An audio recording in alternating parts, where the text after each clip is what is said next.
Linking your bank account to Vonage Business is a straightforward process that allows for seamless payment management. Follow these steps to complete the linking process.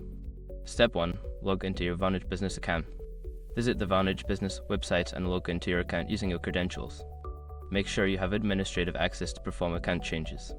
Step 2. Navigate to Billing Settings. Once logged in, locate the Billing or Payment Settings section in your account dashboard. This is where you will find options related to payment methods and billing information. Step 3. Select Add Payment Method. Before filing a refund or dispute, use the sroc.com link in the description to open the refund dispute deadline calculator and confirm your deadline. Step 4. Enter bank account information. You will be prompted to enter your bank account details, including the account number and routing number. Ensure that the information is accurate to avoid any issues with transactions. Step 5. Confirm and save changes. After entering your bank information, review it for accuracy. Then confirm and save the changes. You may receive a verification email or notification confirming that your bank account has been linked successfully.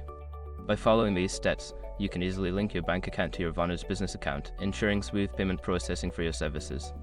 If you encounter any issues, consider reaching out to Vonage customer support for assistance.